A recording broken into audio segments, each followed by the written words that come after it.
and I make myself totally honest here, is like smashing monitors, smashing the keyboard, smashing the desk, etc., etc. And this is from my childhood on, like very, very early when it started. And it's like a red line through my whole life until today. One of the most important things you're trying to learn is what makes me worthy of love. What makes me worthy of being cared for? And when something goes wrong, what does it mean about me? Hey guys, welcome back. This is another session of Behind the Breakthroughs. Today we have a coaching session with Stefan. We get into the roots of rage and anger in response to losing and loss in poker, and what are kind of the things that animate this response as tilt. This is really good if any of you have ever experienced rage coming up as a result of losing or things not going your way. And I think Stefan's experience really sheds a lot of light on what causes this and how deep these roots can go in our past. I really appreciate Stefan being willing to come here and be so open and so vulnerable. And yeah, I hope you enjoy. I bring you Stefan. Yes, so why don't you talk to me about what you want to talk about today? I think one of my biggest personal issues is maybe to discuss a little bit about solid strategies to overcome emotional behavior over logical thinking, like what is very, very important for poker especially. And maybe to dive a little bit into that topic. Sure. Like, do you have an example?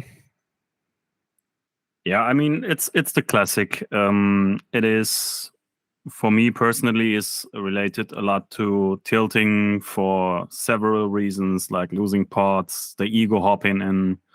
And I think the story is also a little bit deeper, which is not the time for today, but yeah, how this relates in kind of. So the past is, and I make myself totally honest here, is like smashing monitors, smashing the keyboard, smashing the desk, etc., etc. And this is from my childhood on, like very, very early when it started. And it's like a red line through my whole life until today. And it's very difficult to get these things for me personally under control, to be honest. Yeah. So, I mean, I have a lot more questions I want to ask, but part of what I hear initially when you bring this up, though, is your mere question, I think, frames the problem for us, which is the belief that we can overcome emotions with logic, which I don't think we can do. These two parts of ourselves aren't at war with each other. Like there's this very Western framing of emotions and logic as though emotions are these dumb, animalistic, impulsive things, and logic is this pure, objective, scientific thing, and that it's this thing that just like grasps rationality and all of that. Our emotions and our thoughts and our behavior are all incredibly enmeshed with each other. They all interrelate with each other a lot. When you have a thought in your head, your thought is a symbolic representation of your whole experience. So when you think something like, even at the table, like, like, okay, I need to think logical about this, right? If you have that, let's say you have that thought in your head, okay, be reasonable. This is a representation of the judgment you're feeling towards your emotions. This is a representation of who you feel like you need to be, which is emotional. I need to be this cold, uncalculated, unfeeling machine. There's all of these emotions wrapped up into this thought of be logical that you cannot get away from. And the question is, can we start, instead of viewing something like be logical or a thought in our head as some pure representation of rationality, can we start to understand what are the feelings it represents? What does it say about how I'm feeling in this moment? And can I connect more deeply, more clearly with that? because that's the only this anger that comes out in you that results in smashing of things. Mhm. There is no logical expression of things that's going to like cure that. The only thing that will cause us to react differently in those moments is if we stop trying to control our feelings and we start trying to connect with our feelings. We start trying to connect with how it feels to be us in this moment, because it likely is this part of you that has been told repetitively it's not okay to be angry. It's not okay to act this way. I don't know how your parents handled you when you were a kid becoming angry, but you often, I'm just going to take a guess and say that you weren't given space to be angry. You weren't given allowances to be angry. And it is actually this conflict in you that takes this part of you that feels incredibly justified and needing to express its anger and says, you know what? No, fuck all of that. I'm going to be angry right now, and I'm going to do all these things based on being angry. And unless we can make these two parts of ourselves friends, and we can start becoming a whole person in these moments where we feel anger and we want other things, and we just allow ourselves to be our whole selves, until we do that, these parts of ourselves are always going to go at war. And then sometimes this anger is going to win. Sometimes our judgment of our anger is going to win, and we're going to sit here and just like restrain our anger. But sometimes the anger is just going to come out and we're going to destroy things. But the goal is to connect with all of who we are. It is not to say, okay, how do I overcome my feelings with logic? Okay. That makes some sense. Okay. So I would ask then, based on this, is because you said this is a problem you've had all the way since childhood, and you said it goes deeper, but now is not the time for that. I'm going to say now is the time for it. How does this go deeper? How does this anger, where do you feel like this anger comes from? Yeah, this is a really, really difficult question. I tried to, or honestly, I never really precisely take the time to think about that. Yeah, it's really difficult to answer that, because from what I remember, it started very, very early. Even if I was like playing, there's a classic game in Germany. It's called Mensch ärger dich nicht. It's a pretty simple game. It's such a German name. Continue. I mean, obviously, but yeah. And when I lost against my grandma, even then, it was like I was super raging, and it felt like what you said, to be fine with this emotional state or making friends with it. I would agree, but I'm not sure if there was missing an authority which give this a little bit more control over it, like that it not absolutely escalated, But before, do you have kids? Now I have kids since 2-year-old daughter. So yeah, okay. So I have a 3-year-old son and like a 1.5-year-old daughter. Congratulations. Thank you. So I was just gonna say, because when you speak to a kid, one of the most important things, in my opinion, before teaching your kid, if you're going to teach your child how to regulate their feelings, what matters first and foremost is understanding, why do they feel this way? Right? Like, why are they feeling this way? What is going on inside of them that is causing them to feel this way? Because that frames everything, right? Without understanding, why is my child so upset right now? How can I possibly give them the methods for how to respond to this? Right? Because it's not as simple as don't hit somebody, although that's probably good advice.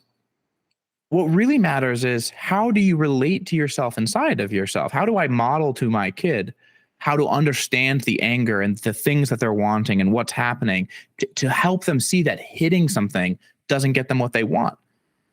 And that it more importantly, it could hurt them getting what they want.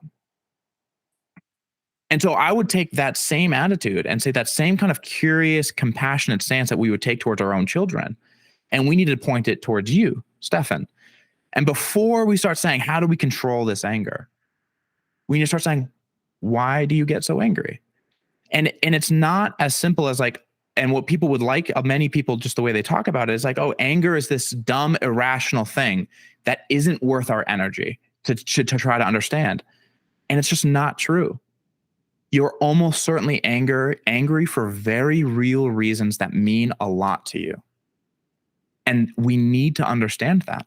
We need to understand, why does Stefan get angry? And we need to look at yourself with this curiosity. And the fact that it goes all the way through childhood makes sense. And I would ask you, what do you know about your childhood pre-memory? Like before you can remember, what do you imagine your childhood was like? Were your parents very attentive and attuned parents? Like Yeah, when I talk to my wife about this topic, it's kind of, I would say I would be a free mind overall, the way I could behave. So I think what I remember is like, I was as every child, like trying things out and find the, how to say that, where the limit is, kind of. Yeah. And I think it was never really clear where those limits for me personally are. So when I went out, like for overstretching, like when my mom said, be back at 19 o'clock, I was like back at 19:30. It had no consequences, for example. When I wasn't doing my homework, it had no consequences. So I was never forced as a kid to sit down on my butt and like put some energy into things which I want to achieve. Plus, there were no regulations from my parents' side where they clearly say where like thresholds which you should not overstep. You know what I mean? So that's interesting. So one of the most important things. Just a little side note, sorry, Jared. No, it was like it was more materially instead of more emotional warm, I would say. My parents gave me everything in terms of material, money. When a mobile bill was too high and I was not be able to pay it, my mom stepped in and say, okay, this is the 110 euros you need, I'll pay for that. So I was never learning to handle consequences when I did a mistake, for example. Yeah. Kind of. So I want to dive into this childhood and try to see if we can reframe this a bit in a way that might make sense of some of these angry outbursts. Okay. So what I want us to imagine, right, is like, we have to remember that when we're kids, there's a lot of things that we're learning. Okay. And one of the things we're learning is exactly what you're pointing to, which is like, what are the boundaries? But the boundaries mean something more than just where will there be consequences? It's literally, where do I end and the world begin? Okay. So it's literally this boundary of, oh, I'm here. What happens outside of here does not implicate me. Okay. And one of the things especially in Western cultures, one of the most important things you're trying to learn is, what makes me worthy of love? What makes me worthy of being cared for? And when something goes wrong, what does it mean about me? Okay. And one of the things healthy boundaries from parents teaches kids is that when things go wrong outside of you, it has nothing to do with you. Does that make sense? So it's not that you're learning consequences as much as you're learning that the world outside of you, and the fact that like, it's very easy as a kid to say, bad things happen, something's wrong with me, right? When something bad happens to me, that means something's wrong with me. And when you're never enforced healthy boundaries and lovingly healthy boundaries, when parents say like, they don't let you do something, but they still care for you, you never learn that when something bad happens, it doesn't mean anything about me. Okay. And what you're describing, and I can imagine a child who's just trying to understand, how do I get love? That's what kids are trying to understand, because what that means is, how do I get taken care of? When my parents love me, what means they love me? How do I get it? And how do I get taken care of? And what I'm hearing is that there was this kid who was never shown that that bad things can happen. What you want to happen cannot happen, and you're still worthy of love. When you come home at 7:30 and there aren't consequences for it, you never learn that when there are consequences for it, it doesn't mean anything bad about me. You never learn that. Some part of your brain just thinks things should just go my way when I'm worthy of love. As long as I'm good, things will be okay. I won't face negative consequences. And it sounds like you also associated, because you said it was materially warm, that material outcomes were evidence of your parents' affection for you. It wasn't through a felt connection with them. It was through material things. And now I want to frame this to modern day Stefan, who now is losing hands at poker.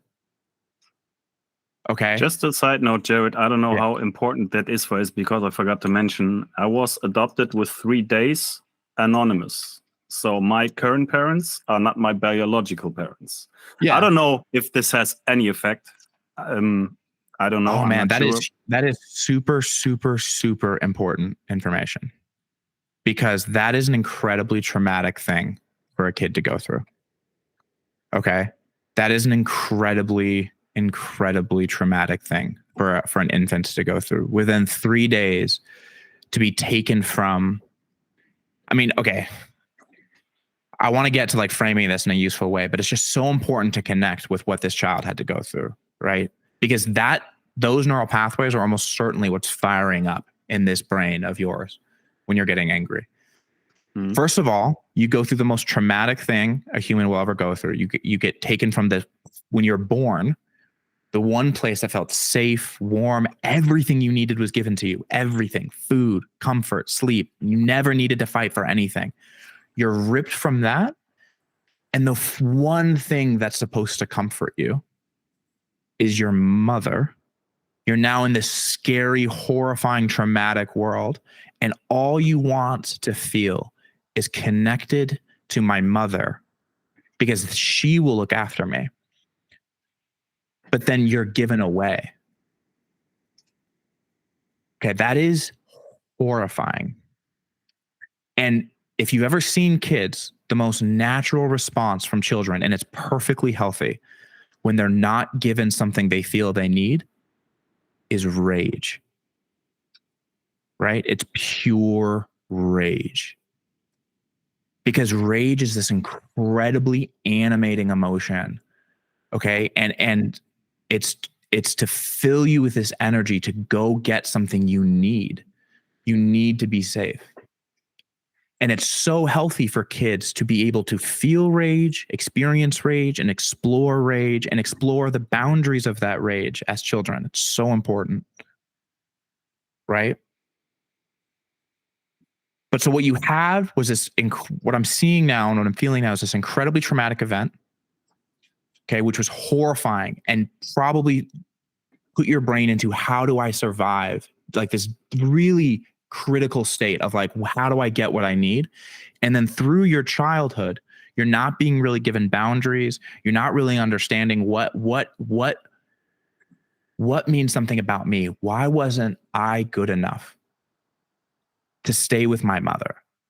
Like, what was wrong with me that I was taken away? And you're pushing the boundaries of this, and you're not really finding the boundaries, and not being given emotional love and comfort and warmth, right? And all of it seems to rest on the outcomes, the things that happen around you, right? It happened around you. I was taken from my mother, right? The things that around me were happening. You're pushing the boundaries, and there's no consequences for it. You're just trying to find what are the metrics for what I'm worth, right? Fast forward to today. When things don't go your way, you have almost certainly learned to assign a great amount of importance on the things and the events that happen around you and what they mean about you. And again, when we haven't learned as children how to handle this, the most natural reaction when we feel we're not given what we need is rage.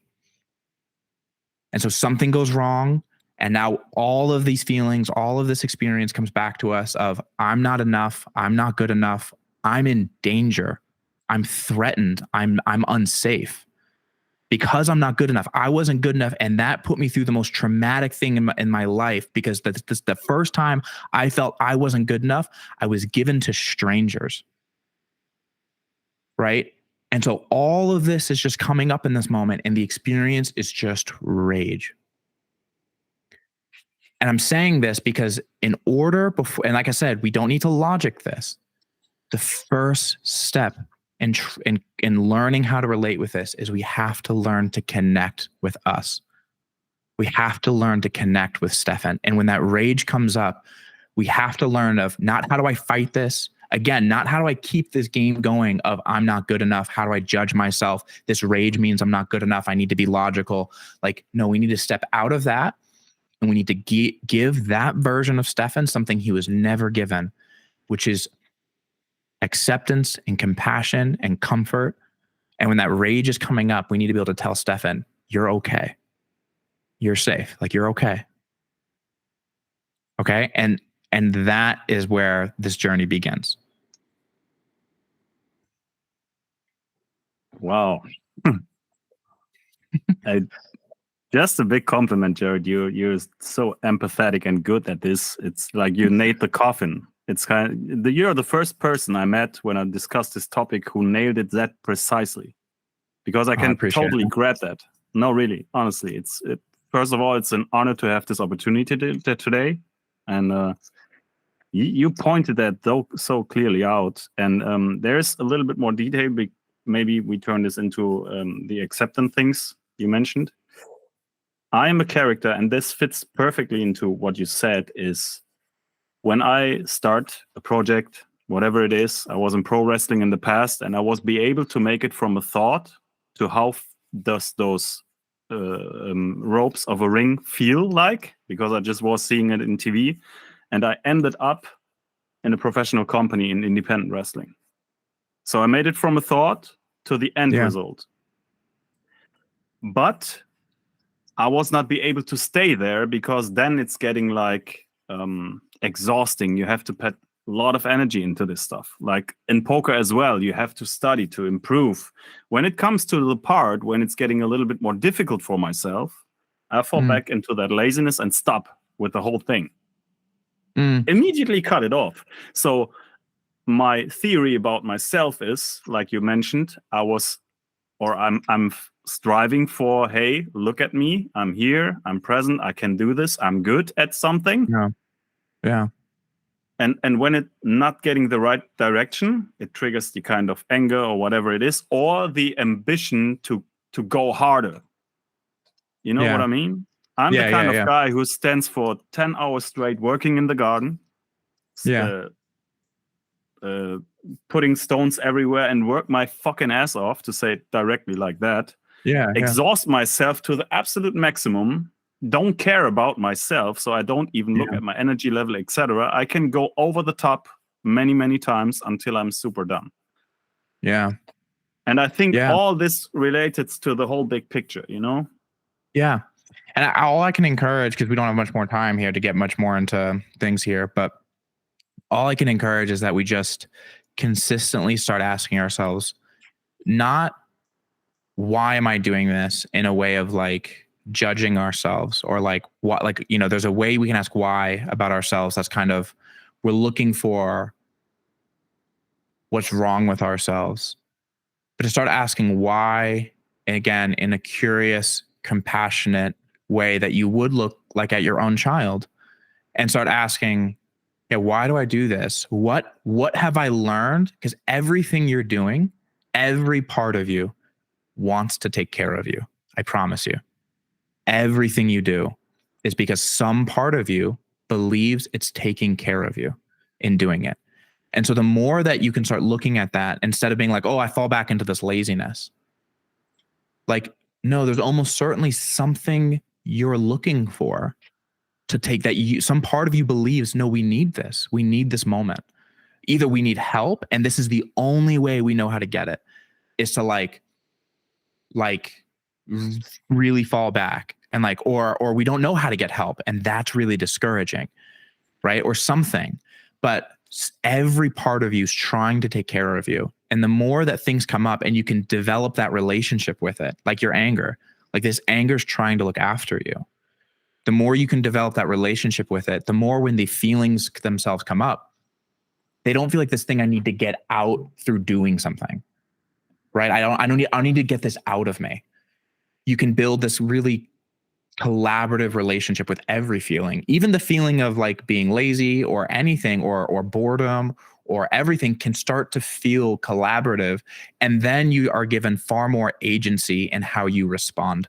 Once the feeling you feel capable of holding it, it feels you're totally fine with whatever feeling burning as bright as possible within you. Then you feel freedom to act how you wish. And the two sides of that are understanding, and then in practice, literally practicing being present with the feeling and not getting distracted by the thoughts, the stories, all of the things that it animates in you. But I think that's all we have time for. Do you have any just last minute questions? Not really, to be honest, because now it's getting difficult to make the link to poker again because of the time. Shifted away a little bit. No, it's okay. But very interesting conversation. But what I can say is the good thing about the poker game is it starts making you think about yourself, because it brings up topics like this. And for everybody out there, it's like, take it as a mirror about yourself. Yeah. Because it shows up many issues which you maybe don't recognize before. And it's a good opportunity to learn about yourself. That's my conclusion so far. Yeah, definitely. I agree. That was my experience with poker as well. And it was, I'm very grateful to have learned the things I learned and then get to work with people like yourself now and help that. So awesome. Well, thank you so much, Stefan. I wish if this was a full hour session, then, I would do more, but these are meant to be like shorter blocks for people to be a little bit more manageable. But of course. I appreciate it. Understand. Awesome. I appreciate the opportunity. Definitely. Yeah. All right. Thank you so much, man. All right. I'll talk to you later. All right. Bye-bye. Bye. All right, guys. Thank you so much for watching. Please like and subscribe if you enjoyed this content, and leave a comment below on what you learned from it.